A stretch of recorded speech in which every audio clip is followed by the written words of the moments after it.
Attendez.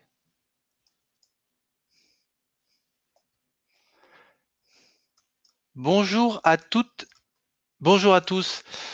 Je suis Julien Barrois, Managing Director chez PageGroup. Je suis absolument ravi, avec Marlène, de vous accueillir et de vous retrouver pour ce nouveau webinar sur un sujet ô combien d'actualité, de l'organisation du travail post-Covid. Et je vous avoue qu'on est ravi de parler de post-Covid. Marlène, je te laisse te présenter. Bonjour à tous, ravie également de participer à ce webinaire avec vous. Donc Marlène Ribeiro, je suis directrice exécutive au sein de la marque Michael Page et on va pouvoir effectivement parler de cette thématique du jour. Merci Marlène. Alors, rapidement, un tout petit focus sur l'activité de PageGroup en France depuis 1986 maintenant.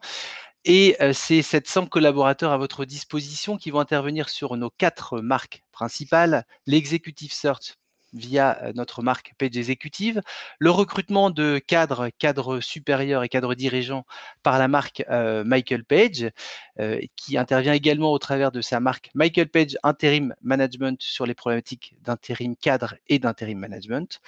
Page personnelle qui intervient aujourd'hui sur les CDD, CDI et intérim sur les profils d'employés, de techniciens confirmés et de cadres niveau 1.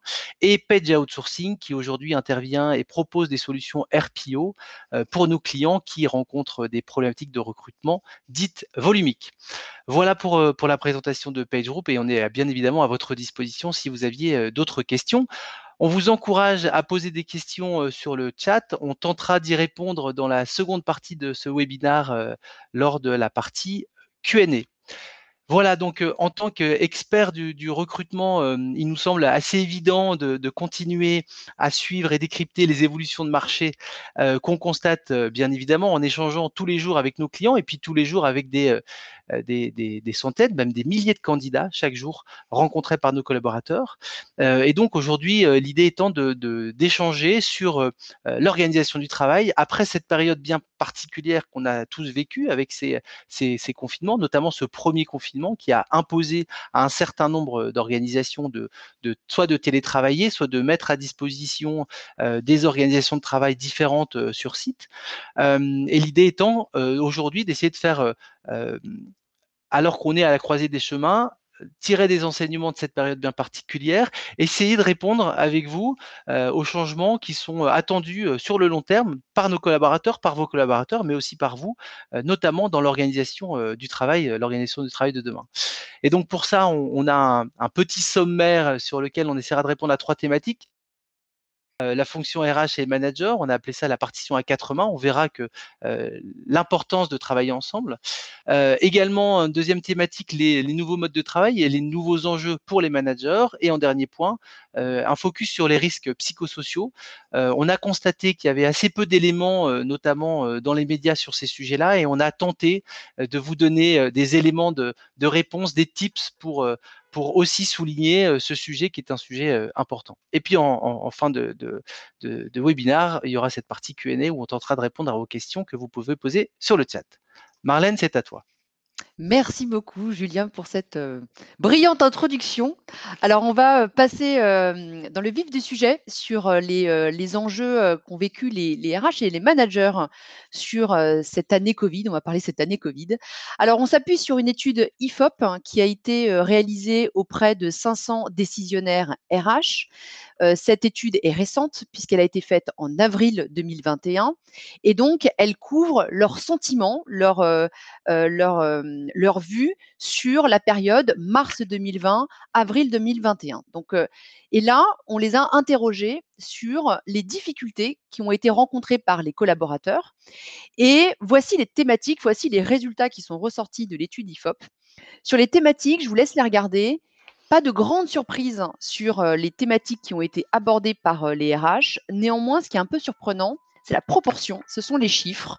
Sur le première ligne, vous avez 80% des décisionnaires RH ont dit que la difficulté principale était la conciliation vie personnelle et activité professionnelle.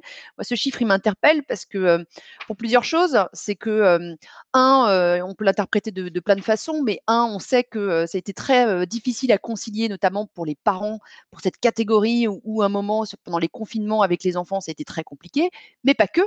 vu le chiffre, c'est effectivement aussi toute la population qui était à la maison, en télétravail, où les espaces de temps, de vie pro et personnelle ont commencé à fusionner et faire en sorte que cette conciliation était beaucoup plus difficile.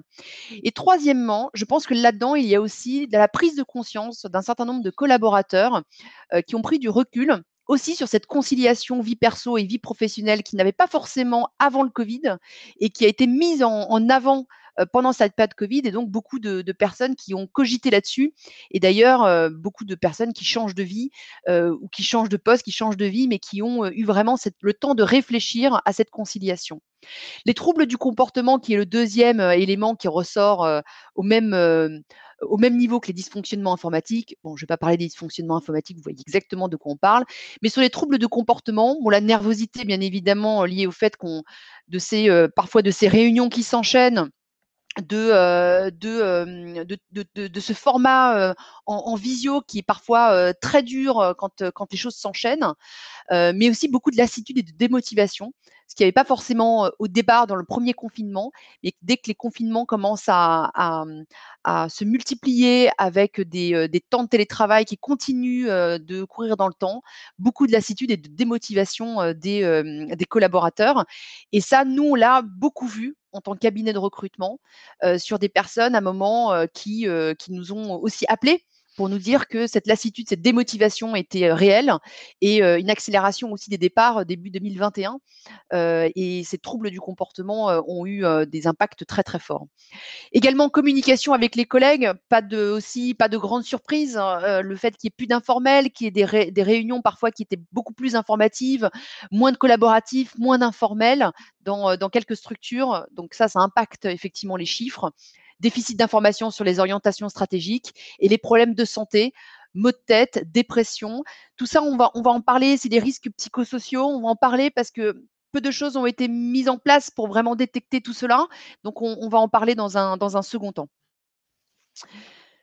Alors également, on voulait aussi revenir sur 2 populations qui ont été clés dans la gestion de cette crise, la fonction RH et les managers, qui finalement très naturellement se sont orientés sur 2 sujets. La fonction RH a géré les aspects très pratiques de la crise, les protocoles, l'organisation matérielle, comment s'organiser, et cetera. Donc franchement, la fonction RH a été au premier plan dans les entreprises. Et d'un autre côté, les managers qui ont dû se révéler et qui ont dû ressortir cette part d'humain, de relationnel qui était forcément présente, mais elle a dû être au premier plan cette fois-ci. Et il a fallu maintenir le lien social coûte que coûte, se montrer disponible, se montrer à l'écoute malgré la distance physique. Et beaucoup de managers, alors certains ont été en difficulté parce que c'était pas simple, c'était nouveau, et puis eux aussi étaient dans l'incertitude de plein de choses sur l'orientation de l'entreprise, l'orientation de cette crise.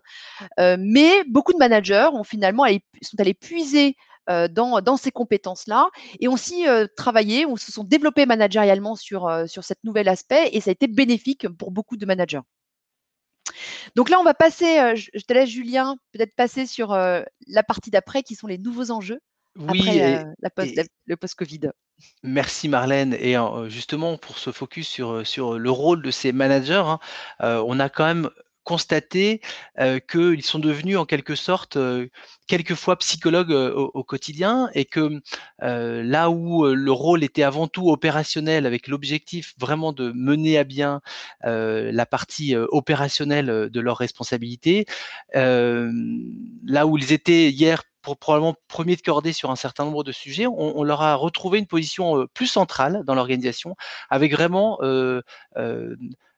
un rôle de fédérateur extrêmement puissant, la nécessité de maintenir le lien, et voilà, comme tu le disais il y a quelques instants, Marlène, de probablement se révéler et être capable d'aller aborder des sujets aussi quelquefois personnels dans un contexte bien particulier.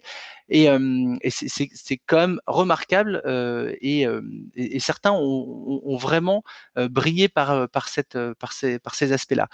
L'enjeu maintenant, c'est de continuer, c'est-à-dire que il y a probablement un faux rythme ou un rythme imposé par une crise sanitaire cette dernière année, avec un rôle qui s'est imposé à un certain nombre de managers. Maintenant, il va falloir composer dans la durée et travailler sur un nouveau rythme de travail en tenant compte bien évidemment des réflexions, des attentes de chacun, parce qu'on sait que ça a amené, comme tu disais il y a quelques instants, Marlène, beaucoup de réflexions chez un certain nombre de salariés qui ont des attentes en termes de relations à leur travail et à leur et à leur organisation très différentes. Et pour autant, on le sait, la conjoncture économique est quand même assez incertaine, entre guillemets, dans certains secteurs. Et pour beaucoup d'entreprises, l'enjeu sera de retravailler aussi sur la productivité, relancer le dynamisme de leur activité.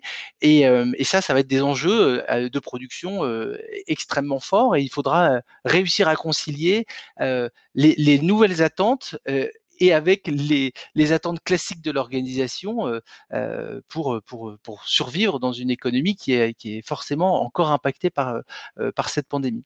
Alors, ce qui ressort de cette étude IFOP, donc en partenariat avec PageGroup, c'est trois solutions, en tout cas trois conditions nécessaires à un télétravail réussi et pertinent et performant. D'abord et avant tout, une très bonne communication entre les collaborateurs et leurs managers. On l'a vu, hein, Marlène en discutait il y a quelques instants, la nécessité de maintenir le lien, que ce soit de la part des ressources humaines, mais aussi de la part du management, c'est un point extrêmement important.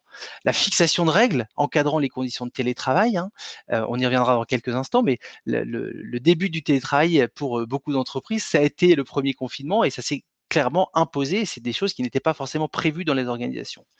Et puis la troisième chose, et c'est aussi un point, la qualité des environnements de travail à distance, la nécessité d'avoir à la fois des outils techniques et quelquefois de mettre à disposition auprès des collaborateurs des outils permettant de télétravailler dans un environnement qui soit acceptable.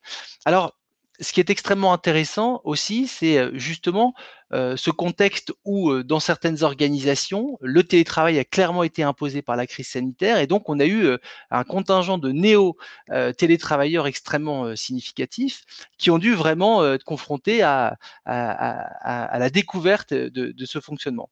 Là où aujourd'hui, très clairement, on est dans un contexte où il va falloir décider d'un rythme probablement différent parce que on n'est plus on sera, j'espère, dans quelques semaines, hein, dans un contexte assez différent, notamment avec cette date du 9 juin qu'on a tous en tête, et c'est l'assouplissement des règles de télétravail. Donc on va être confronté avec des entreprises qui, à la fois, vont réinstaller ce qu'ils avaient déjà décidé en 2019, d'autres entreprises qui vont modifier les décisions de 2019 concernant le télétravail en prenant en compte ce qu'ils ont découvert ces derniers mois, et puis certaines entreprises qui vont très clairement commencer à, entre guillemets, légiférer et structurer l'organisation du travail dans quelques semaines. Et forcément, on est obligé à un moment de confronter ça avec des réflexions qui sont assez intéressantes sur justement la nécessité de travailler différemment et de gérer au mieux cette transition. Je te repasse la main, Marlène, pour aborder les sujets, notamment liés à l'intégration de nouveaux collaborateurs. Oui, il y a beaucoup de nouveaux enjeux. Alors, je voudrais aborder avec vous plusieurs éléments. Premièrement, une intégration qui est complètement à repenser pour les nouveaux collaborateurs. Toute l'année 2020, on a vu des personnes qui ont intégré des nouvelles entreprises et complètement à distance. Donc en full digital, parfois sur un processus de recrutement full digital et avec un onboarding qui a été aussi complètement repensé. Cet onboarding, quand il a été mal fait, on en voit les conséquences puisque là, début 2021, le turnover s'est accéléré. Plus de personnes sont en train de bouger. Et d'ailleurs, des personnes qui ont été intégrées en 2020 finalement, la greffe n'a pas vraiment pris pendant l'année Covid. Et donc, on se pose forcément plein de questions. Et donc, je pense que sur l'intégration, il y a une réflexion à avoir qui est au-delà de comment est-ce qu'on forme à distance les collaborateurs. Ça, je pense que les entreprises, elles y ont toutes pensé. Elles se sont dit, bon, bah maintenant, il faut former en distanciel, il faut faire des modules de formation. Ça, tout le monde y a pensé, pas de problème. Mais néanmoins, ça doit aller plus loin. C'est comment est-ce qu'on fait en sorte qu'un collaborateur, quand il rentre dans une entreprise, adhère à la culture. Déjà, comprenne la culture de l'entreprise, adhère à la culture, parce que finalement, cette adhésion à la culture va faire que cette personne sera retenue et finalement passera des caps parfois un peu difficiles parce qu'il y aura un attachement particulier à l'entreprise. Et puis c'est également un attachement aux collègues. C'est de créer son réseau interne. On sait que les premiers mois, les premiers instants dans une entreprise sont clés pour comprendre qui fait quoi, les enjeux, commencer à se tisser un réseau interne et qui va être assez important pour la suite de sa propre carrière. Et donc, on sait qu'aujourd'hui, ces rencontres informelles ne sont pas facilitées par le digital. Et là, il faut vraiment des réflexions de chaque équipe RH, talent, de se dire comment est-ce qu'on fait en sorte que les collaborateurs, quand ils rentrent chez nous, un, comprennent la culture et y adhèrent, et deuxièmement, arrivent à tisser leur réseau interne. Avant déjà la période Covid, on avait déjà un chiffre qui était que 91% des candidats souhaiteraient bénéficier d'une plus grande immersion dans la culture d'entreprise dès le processus de recrutement. Donc déjà, c'est pour vous dire que c'est extrêmement présent et surtout sur les plus jeunes générations. Donc là, il y a vraiment une alerte sur les intégrations qui ont été mal pensées pour le futur. Le télétravail, c'est facile avec des gens que vous connaissez. C'est très difficile de télétravailler avec quand vous rentrez dans une entreprise et que vous ne connaissez personne. Et la deuxième chose aussi qui amène le télétravail, amène aussi un certain nombre de réflexions. Il n'est pas dans le slide là, mais je voulais aussi en parler avec vous. C'est finalement de se dire que le bureau reste quand même un endroit où on tisse des liens informels, où l'informel, en plus, dans un pays latin, est quand même très, très présent. Et également, il y a un peu de marketing de soi au bureau. Et donc, il faut quand même trouver une hybridation, un bon équilibre entre le télétravail et le bureau, parce qu'il y a quand même beaucoup de choses qui se jouent dans l'informel dans le bureau. Et donc, il faudra voir les conséquences que ça pourrait avoir sur des promotions de personnes qui seraient plus au bureau que d'autres. Et il y a déjà des études qui sont en train de se faire là-dessus. Donc, point d'attention pour l'ensemble des RH sur faire en sorte qu'il y ait un bon équilibre pour que l'amorçage dans une entreprise se fasse bien, mais également dans la continuité, que ça ne joue pas des tours dans les promotions des personnes. L'autre point, peut-être Julien, l'autre slide, merci beaucoup, sur le management à distance. Je voulais revenir avec vous sur les quelques points qui ont été extrêmement importants et puis les choses aussi il y a eu des apprentissages du positif, du négatif, et ça, je pense que c'est important de se le redire. Très important quand on manage à distance d'animer, de motiver les équipes. Ce n'est pas tout que de faire des points hebdomadaires, des points de suivi sur les objectifs de ses collaborateurs, mais c'est vraiment comment est-ce qu'on anime, comment on met ce supplément d'âme, comment est-ce qu'on met des challenges, comment on fait en sorte que toutes ces personnes restent motivées. Beaucoup de café Teams, beaucoup de challenges commerciaux ont été faits comme ça à distance, et ça demande une certaine créativité du management pour aller animer et motiver les équipes.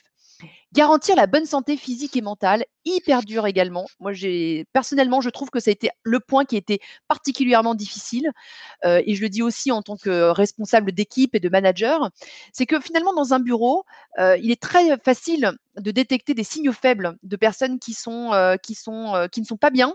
C'est très difficile de le cerner lorsque vous avez les personnes dans des réunions. C'est difficile parce que les réunions, on essaie de faire des réunions qui sont assez courtes et du coup avec des ordres du jour. Et donc c'est très difficile d'aller déceler des choses qui sont un peu plus personnelles. Il faut appeler les personnes, il faut pouvoir discuter et donner cette liberté pour avoir des informations. Il faut que les collègues s'appellent entre eux et puis aussi alerte quand à un moment un collègue va pas bien. Et donc on a vu au niveau de nos clients et même de nos candidats, on a vu beaucoup de surprises sur ces sujets-là, des clients qui ont été parfois surpris de certaines personnes qui à un moment se sont retrouvées vraiment en détresse, et parfois des démissions qui sont arrivées de personnes en détresse, et puis des candidats qui viennent vers nous en disant voilà, je suis en détresse là où je suis, je dois partir. Et quand ils démissionnent, c'est une vraie surprise pour les employeurs. Donc garantir la bonne santé physique, c'est de la détecter, c'est de faire en sorte que ça se passe bien, mais aussi de pouvoir détecter au début des choses lorsque ça ne va pas bien et tout de suite d'avoir des actions correctrices. Et ça, je pense que ça a été extrêmement difficile. Favoriser une projection commune dans l'avenir. Julien en parlait tout à l'heure. Personnellement, je suis assez surprise par la quantité de candidats qui sont candidates qui sont des hauts potentiels et qui finalement ne se projettent pas dans leur entreprise parce que les choses ont été un peu gelées, leur trajectoire a été gelée sur l'année 2020. Ils ne voient pas très bien sur 2021 comment les choses vont se réaccélérer. Et du coup, il va y avoir un turnover qui va continuer de s'accélérer, et y compris sur des hauts potentiels qui sont généralement, qui ont une très grosse adhésion à leur entreprise et pour lesquels généralement il y a des programmes qui peuvent être spécifiques pour justement pour qu'ils ne partent pas. Donc, la favoriser une projection dans l'avenir dans l'entreprise est extrêmement important. Et les choses qu'on a pu apprendre, et là vraiment dans un côté très négatif, c'est de ne pas adapter les charges de travail. Donc, effectivement, avec les contraintes techniques, les contraintes personnelles, la réunionnite aiguë, d'avoir des journées où des visios s'enchaînent, et ça a été extrêmement dur à vivre pour beaucoup de personnes. Délaisser les collaborateurs, donc ne pas être suffisamment présent, pas parce qu'on ne le souhaite pas, mais parce qu'à un moment, on n'est pas habitué à travailler de cette façon. Donc, le management à distance, il y a quand même des choses, on peut en tirer quelques enseignements. Alors merci Marlène, et moi je voulais refaire un petit focus sur un slide qui est passé un peu rapidement, de ma faute, excusez-moi, et une donnée de cette étude qui est intéressante, notamment sur la perception de la productivité par les décisionnaires RH. Et donc aujourd'hui, on a très clairement 2 personnes sur 5 au sein de ces organisations-là qui pensent que le télétravail a eu un impact positif sur, justement sur cette productivité. Et paradoxalement, 1 sur 5 pense justement que l'impact était plutôt très négatif sur la productivité, avec bien évidemment, comme toujours, des gens qui sont assez neutres et qui n'ont pas réellement mesuré d'impact sur ce sujet-là. En fait, ce qu'on a constaté en préparant ce webinaire avec Marlène, c'est que il n'y a pas de bonne ou de mauvaise réponse. Il y a probablement des candidats qui sont tout à fait capables de travailler de manière totalement autonome chez eux et de voir améliorer leur productivité, et donc des individus pour lesquels le télétravail peut avoir réellement un impact très favorable sur la productivité et sur leur efficience. Et donc des gens qui vont vraiment réussir en travaillant chez eux à encore mieux performer et trouver un équilibre encore plus significatif entre leur vie personnelle et leur vie professionnelle. Et puis paradoxalement, il y en a d'autres qui sont justement confrontés à cette difficulté et qui vont vraiment être probablement ravis de pouvoir revenir plus régulièrement sur site dans quelques semaines et bénéficier justement d'une espèce d'émulation collective, et qui pour lesquels on ressent une vraie nécessité de travailler en équipe et travailler dans un environnement voilà, où on ressent une dynamique de travail et avec des collègues, et où les échanges justement sont extrêmement importants. Et ça forcément, ça met en perspective des vraies décisions. On a su juste après le premier confinement que plus de 78% des directeurs financiers étudiaient potentiellement la réduction des locaux afin de réaliser des économies sur ce qu'on appelle les property costs, donc les coûts liés au bureau des entreprises.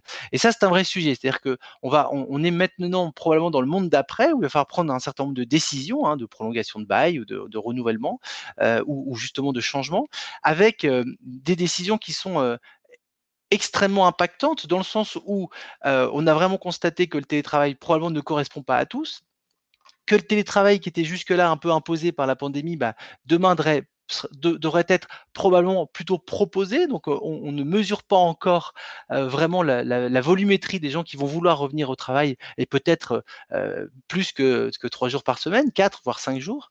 Et paradoxalement, on a encore énormément de clients, nous, qu'on constate, qui ont des difficultés à recruter des candidats de qualité, et pour lesquels les problématiques de rétention de demain vont être absolument gigantesques.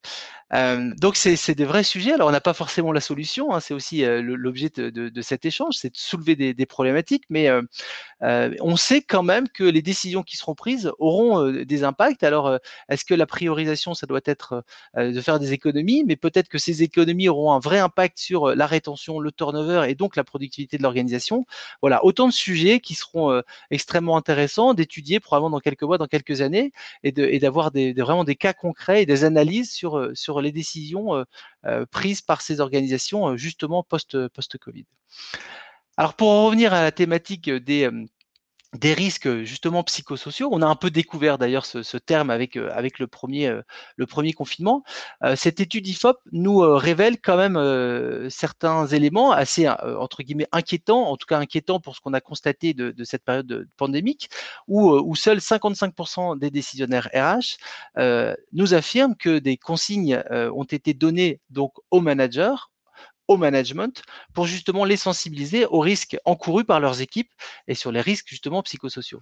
Donc ça laisse entendre que uniquement 50% étaient sensibilisés à ces risques-là et que donc 50% des employés se sont retrouvés probablement un peu esselés et sans forcément avoir la possibilité soit de s'exprimer ou soit d'être accompagnés sur les risques liés à cet isolement, cette incertitude aussi économique, sanitaire et ces angoisses potentiellement créées par cette situation. Et justement, la poursuite de cette étude laisse entendre quand même qu'il y a une certaine amélioration parce qu'aujourd'hui, le constat est très clair. 80% des RH observent des modifications de comportement alors qui sont liées à de la nervosité, de l'agressivité, une certaine lassitude liée forcément à ce contexte bien particulier. Hein. On a tous été concernés. Et 66% font part de vrais troubles au sein de leurs équipes. Alors, ça ne veut pas dire qu'il y a 66% des employés qui sont vraiment confrontés à ces difficultés-là, mais quand même, c'est quand même assez significatif. Et si on confronte ces chiffres-là à la réalité de d'autres études, typiquement une étude menée par l'enquête Covid-Prev, justement, qui a été menée en mars 2020, atteste d'une dégradation de la santé mentale de la population. Et ces résultats laissaient entendre que 31% des personnes interrogées présentaient des états anxieux ou dépressifs. Et pire encore, selon le cabinet Empreinte Humaine, en décembre 2020, 49% des salariés français se disaient en détresse psychologique. On est presque à un salarié sur deux. Et la réponse à cette situation qui est forcément un peu extraordinaire, c'est quand même que, et moi je voudrais voir ce chiffre de manière positive, on a écrit 27% des décisionnaires RH déclarent ne pas prévoir de réflexion cette année. Ça veut plutôt dire que 73% aujourd'hui ont bien conscience que le rôle aussi d'une équipe de ressources humaines, c'est de travailler sur ces sujets-là. Et je vous rappelle encore une fois que cette étude a été faite sur un panel d'entreprises qui sont bien évidemment des grands groupes, mais aussi des ETI et aussi des plus petites sociétés qui n'ont pas forcément d'équipe RH extrêmement développée. Donc on a quand même la sensation que c'est quelque chose qui s'est inscrit et que même si on va probablement sortir de ce contexte de pandémie, il y a vraiment une prise en considération du fait que le télétravail, que ce soit 1 ou plusieurs jours par semaine, peut avoir des impacts justement et mener des individus à justement se retrouver dans des états de santé anormaux et il y a une vraie volonté de la part des RH justement de réagir et d'être plutôt dans la proactivité sur ces sujets-là. Alors, on s'était dit qu'on essaierait de vous donner des tips. Encore une fois, c'est certains tips. On a essayé de catégoriser tout ça, mais en tout cas, il nous paraît aujourd'hui assez évident que il y a des sujets qui doivent être abordés, notamment dans 3 grandes thématiques, la transparence, la motivation et l'écoute. Quand on parle de transparence, on voudrait insister sur la nécessité de diffuser des messages clés auprès des collaborateurs et même quand ils sont éloignés. De communiquer sur les changements. On sait que le changement crée une certaine angoisse et que la communication vient aussi à rassurer, donc donner la possibilité aussi aux collaborateurs de s'exprimer sur leur ressenti des changements et ces modifications. Et aussi partager les résultats de l'entreprise. On a quand même constaté qu'un certain nombre de collaborateurs étaient extrêmement inquiets justement de l'avenir potentiellement de leur organisation, donc aussi de leur job et de leurs responsabilités et de leur carrière. Donc, on sait aussi qu'on a quand même des impacts économiques qui sont pas toujours catastrophique. Et donc, voilà, la nécessité de jouer vraiment la transparence et de donner des vrais éléments pour ne pas créer de l'angoisse là où il n'y a pas nécessité de s'angoisser. Sur la motivation, voilà, la répartition des charges de travail et des missions est forcément extrêmement importante. On ne travaille pas de la même manière quand on est au bureau, quand on est chez soi. On le sait, on échangeait encore avec Marlène à ce sujet. Typiquement, on fait partie de ceux qui ne prennent pas le temps de déjeuner quand ils sont en télétravail, alors que lorsqu'on est sur site, bah, on prend le temps d'aller s'aérer et d'aller potentiellement chercher une salade, un sandwich ou déjeuner avec des collègues. C'est aussi quelque chose qui est vécu par bon nombre de collaborateurs. Et donc, il y a la nécessité de la part du management d'être capable de structurer et vraiment d'orienter et d'accompagner ces équipes lorsqu'elles sont à distance. Soutenir le collaborateur, forcément, on l'a dit, un manager doit être là pour maintenir le lien, accompagner des ressources humaines quand l'entreprise a des équipes qui sont focalisées sur ces sujets-là, mais ça va vraiment être un sujet. Et puis, bien évidemment, plus que jamais, valoriser le travail et les résultats, parce que c'est assez facile en physique de mettre une petite tape sur l'épaule et puis un sourire, une expression qui vient féliciter un investissement ou un résultat. C'est plus compliqué à distance, c'est forcément un peu plus officiel, un peu plus structuré, mais c'est quand même néanmoins extrêmement nécessaire. Et sur l'écoute, on le sait, voilà, c'est typiquement sur les sujets qu'on a abordés précédemment. Il faut savoir rester vigilant, essayer de détecter les signaux. Les signaux faibles qu'on peut constater en physique, on a beaucoup plus de difficultés à les constater à distance. Et donc, c'est essayer de voilà, trouver des moments d'échange, poser des questions. Enfin, le ça va doit être vraiment sincère et profond. Et on a vraiment constaté qu'il était de plus en plus utilisé. Je pense que c'est des très bonnes habitudes. Et bien évidemment, se rendre disponible et puis favoriser les interactions sociales. L'entreprise, on l'a tous en tête, c'est aussi un endroit plutôt neutre où on vient aussi passer un moment qui est différent de sa vie personnelle et ça doit encore être ça demain, même si c'est fait au travers d'un écran en travaillant à distance. Donc pour Marlène? résumer, tout ce qu'on a pu se dire, il y a 3 changements qui vont devoir être accompagnés, par tous. Cette hybridation du travail à long terme, c'est comment est-ce qu'on va équilibrer la vie au bureau, la vie en télétravail. Est-ce que c'est pour tout le monde pareil? Est-ce que ça doit être adapté aux collaborateurs? Donc, beaucoup de choses qui doivent être pensées suivant la culture de l'organisation et qui va devoir être accompagnée. L'évolution des environnements de travail, Julien en a parlé, c'est on va venir au bureau, pourquoi faire? Et la réponse à ce pourquoi faire va faire que les environnements de travail vont devoir s'adapter à la réponse à cette question et les risques psychosociaux qui vont pas se gommer tout de suite et il va falloir continuer à détecter, continuer à accompagner et faire en sorte que l'organisation de demain ne crée pas plus de risques psychosociaux. Donc, ce sont les 3 changements qui vont devoir être accompagnés sur les prochains mois et même les prochaines années. Donc voilà pour ce qu'on voulait partager avec vous de cette étude IFOP qui a, je pense, confirmé un certain nombre de choses qu'on intuitait tous à notre niveau, mais qui a permis de mettre des chiffres et de mettre en exergue un certain nombre de choses. Voilà, on a un petit quart d'heure pour répondre à toutes vos questions. Donc n'hésitez pas sur le chat à pouvoir poser les questions. On va se faire un plaisir avec Julien de pouvoir y répondre. Alors j'ai une question de Xavier justement qui remet en exergue la potentielle nécessité d'intégrer un Chief Happiness Officer au sein des entreprises. Alors bien évidemment, selon la taille de l'organisation, c'est un coût, hein, un collaborateur, donc c'est pas toujours évident de pouvoir se permettre le luxe de donner et de créer un poste à 100% dédié à ces fonctions-là. Mais ça soulève un autre sujet qui est extrêmement intéressant, c'est qu'est-ce qu'il faut faire pour justement aussi redonner du goût à certains collaborateurs de revenir au bureau. On sait que la productivité étant pas forcément la meilleure en télétravail, en tout cas pas pour tout le monde, comment aujourd'hui l'entreprise doit se réorganiser pour être à nouveau un espace collaboratif, un espace où l'employé aime à venir travailler et s'y rendre et retrouve au sein de l'entreprise des choses qu'il ne retrouve pas forcément chez lui. Alors, est-ce que ça doit passer par cette création de fonction? Peut-être. Ça doit dépendre certainement de la taille de l'organisation, mais ce qui est évident, c'est qu'il y a beaucoup d'organisations, et on en fait partie, qui réfléchissent à la manière d'agencer leurs locaux, la manière de créer des espaces collaboratifs encore plus significatifs et défini dans un nouveau paysage que doit être l'entreprise de demain. Donc oui, il y a énormément de sujets et potentiellement le Chief Happiness Officer peut répondre à certaines problématiques. Alors, je réponds aussi à une autre question. Alors, malheureusement, je n'ai pas le prénom, mais peut-être qu'il y a plusieurs questions sur la même thématique. C'est comment convaincre les collaborateurs de reprendre un nouveau rythme 100% bureau ou mix bureau-télétravail? Super question. Parce que effectivement, pour tous les collaborateurs qui sont restés chez soi, va se poser la question peut-être du retour au bureau.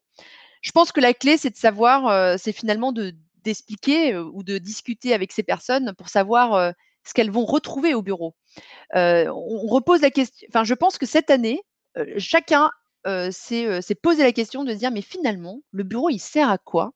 Qu'est-ce que je vais chercher au bureau? Alors beaucoup se posent cette question en disant, il y a des choses à aller chercher. Hein. C'est pas pour dire, j'ai plus envie d'aller au bureau. Moi, je sais que quand à un moment j'allais au bureau et que je déposais mes enfants et que je rencontrais d'autres parents, ils me disaient ah, tu es en tailleur, c'est que tu vas au bureau, tu as de la chance. Donc, tous ceux qui étaient en télétravail se disaient qu'on avait quand même un peu de chance d'aller de temps en temps au bureau. Donc, je pense que reprendre un nouveau rythme 100% bureau, je ne sais pas si combien d'entreprises vont faire ce choix de faire revenir à 100% au bureau. Est-ce que ça va être quelque chose d'hybride? Mais ça va être des vraies discussions et il faudra proposer un environnement de travail qui permette aux personnes de la convivialité, de mieux travailler. Et si on ne propose pas ça, on est complètement à côté de la plaque et ces personnes vont partir de l'organisation. Donc, c'est une très bonne question. Alors, il y a une autre question, je n'ai pas non plus le prénom de la personne, il y a une réflexion autour des rythmes de travail qui pose la question des réductions du coût, des coûts fixes sur le long terme pour l'entreprise. Comment mixer au mieux les contraintes budgétaires et le maintien des liens sociaux? Alors, c'est exactement le sujet que j'ai soulevé. Alors, j'ai soulevé un sujet sans forcément en avoir réellement les réponses. On est, nous, très clairement, dans ces réflexions-là, aussi sur notre manière de travailler. Vous l'imaginez bien. On ne peut pas aussi. Enfin, on est dans une situation où on est encore contraint par une situation sanitaire particulière. Donc, c'est très compliqué de définir quelle sera la manière de travailler demain. Ce que je vous disais dans la présentation, c'est que l'attente des collaborateurs en 2019, c'était 1,4 jours par semaine de télétravail. Aujourd'hui, on est à 2 jours et on était probablement à 3 jours il y a 6 mois. Donc, il y a une espèce de courbe qui s'installe et on voit très bien que de manière exacerbée, le télétravail ne correspond certainement pas à tous. On sait, dans cette période bien particulière des stages pour un certain nombre d'étudiants, qu'il y a énormément de stagiaires qui ont refusé des stages en télétravail, préférant aller travailler je sais pas, je prends l'exemple de McDonald's par exemple, pour justement être au contact et faire des rencontres humaines dans leur stage et certainement pas passer le plus clair de leur temps derrière l'écran.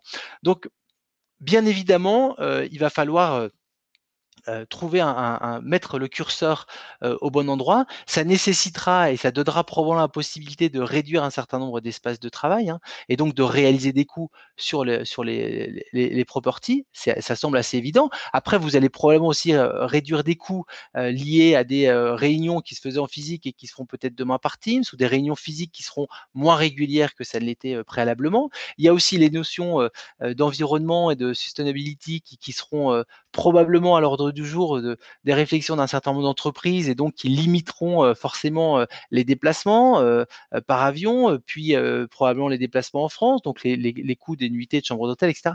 Tout est en train de se réinventer. Ce qu'on sait aussi, c'est que ce qu'on a constaté en 2019 avec vraiment sur un certain nombre de catégories de candidats, une énorme tension, une énorme difficulté pour trouver des candidats sur certaines fonctions, qu'aujourd'hui, alors qu'on peut imaginer qu'on est entre guillemets en sortie de crise, mais qu'on a vécu une crise sans précédent, on a toujours un gros volume de postes à pourvoir chez nos clients et pour autant pas forcément plus de candidats. C'est-à-dire que, il y a pas forcément, plus de candidatures, disponibles sur le marché et donc il va y avoir un jeu aussi de faire de la rétention, de proposer les meilleurs projets, de proposer les meilleures conditions de travail et qui dit conditions de travail dit aussi, créer des espaces, physiques qui sont attrayants parce que ça restera probablement, un sujet, dans les mois et dans les années qui viennent. Alors j'ai une question de David sur, sur le fait qu'on va vers une personnalisation de la relation du travail et du coup, quelles sont les préconisations pour une conciliation avec le collectif? Je pense alors c'est pas antinomique, je pense que, en écoutant chacun et en écoutant chacun sur ce qu'il attend du travail, sur ce qu'il va le rechercher et cetera, je pense qu'il va y avoir certainement un dénominateur commun avec, beaucoup de collègues qui vont faire que tout ça va finalement apporter, des questionnements, des problématiques qui sont collectives. Je pense que finalement les personnes qui auront envie de s'isoler du groupe, de s'isoler du collectif et d'avoir une relation du travail finalement, très distante, je pense qu'ils seront pas énormément, enfin ils seront pas beaucoup à faire ce choix-là. Je pense que la plupart, vont avoir des demandes de, peut-être mieux équilibrer leur vie, mais comment, s'assurer quand même du collectif, de travailler de façon collaborative. C'est quand même des choses qui ressortent énormément des collaborateurs. Donc je pense qu'on peut personnaliser la relation, tout en maintenant un collectif, tout en répondant aussi aux questions que la plupart se posent et vous aurez peut-être de façon marginale quelques personnes qui rentreront pas dans ce collectif-là. Alors, je reprends une question de Liliane sur le contexte Covid et l'intégration des nouveaux salariés dans l'entreprise qui s'est faite dans la douleur. Quelles sont les solutions? Alors, ça s'est fait dans la douleur aussi, parce que le contexte imposait une manière de travailler, extrêmement différente. Je pense qu'on a tous appris, beaucoup plus vite, grâce à ce contexte, bien spécifique et on sait probablement que des intégrations, 100 dématérialisées ou en remote, heu, ne sont pas, forcément les meilleures et les plus pertinentes, à la fois pour le collaborateur et à la fois pour l'organisation. On voit nous aussi, dans nos organisations et chez nos clients, des montées en puissance de productivité de collaborateurs récemment intégrés, qui sont un petit peu moins significatives que celles et on décorrèle ça vraiment d'un marché, hein, parce qu'il y a encore des marchés qui sont très dynamiques, dans notre secteur d'activité. Donc, c'est une vraie question. Alors, l'idée, c'est vraiment de s'inspirer de ce qu'on a bien fait dans cette période. Il y a forcément des sujets qui sont bien traités et complètement dématérialisables, hein, et qu'on peut faire justement, au travers de nouveaux outils et probablement c'est un gain de temps et un gain d'argent pour répondre à la problématique, précédente. Il y a des formations qu'on faisait en physique hier et qui nécessitent de se déplacer, de prendre des avions, des hôtels et des trains et qu'on fera demain en full dématérialisé, ça fonctionnera aussi bien. Et ça, c'est extrêmement important de l'avoir en tête. Mais pour autant, c'est pas vrai pour toutes les formations, c'est pas vrai pour tous les sujets. Et il faudra qu'on soit capable justement de se réajuster et de tenir compte de cette formidable période d'expérience et d'expérimentation qui a été cette crise du Covid. Donc les solutions, je pense elles sont entreprise par entreprise et sujet par sujet. Donc je pense qu'on serait à côté de la plaque si on parlait uniquement de notre industrie, mais pour autant, on fait le même constat qu'il faut revoir nos processus d'onboarding et vraiment tirer les conséquences de cette situation pour justement les adapter, les faire évoluer, mais en tenant compte de cette expérience. Je réponds à une dernière question, on a un petit peu le temps. Je réponds à la dernière question qui est de Xavier sur les RPS, sur les risques psychosociaux. Ne pensez-vous pas que pour certains, ce thème soit en plus et ne puisse être traité comme il le devrait par manque de temps? Alors je pense que vous avez raison Xavier. Je pense qu'il y en a certains qui n'ont ouais, c'était un peu la cerise sur le gâteau parce qu'ils ne sont pas habitués finalement à gérer ces risques-là. Je pense qu'ils sont rattrapés par la réalité. Ces entreprises finalement font face à malheureusement à des collaborateurs qui peuvent être parfois en difficulté, qui partent, qui se mettent en arrêt maladie. Donc tous ceux qui l'ont pas anticipé, à un moment ils verront le résultat. Donc je suis d'accord, tout le monde n'a pas pris la mesure des psychosociaux, loin de là. Et ils sont en train de prendre conscience d'un certain nombre de problèmes. Et comme il nous reste 1 minute et qu'on n'a pas répondu à la première question d'Alexis, sur la place pour les différentes fonctions externalisées et les personnes à temps partagé dans l'organisation du travail de demain. Je pense qu'on n'est pas dans la thématique du Covid et que je pense qu'on était sur une dynamique qui était très clairement amorcée avant le Covid et la volonté pour un certain nombre de nouvelles générations de pas forcément travailler pour un employeur, mais plutôt de travailler pour un client et donc de travailler en mode contracting, freelance. On a vu que ces fonctions-là avaient vraiment explosé avant la période Covid et il est fort probable que cette tendance reviennent de manière assez dynamique. Donc, je ne pense pas que ce soit lié à cette situation justement qu'on a rencontrée par le Covid. Pour autant, c'est un vrai sujet.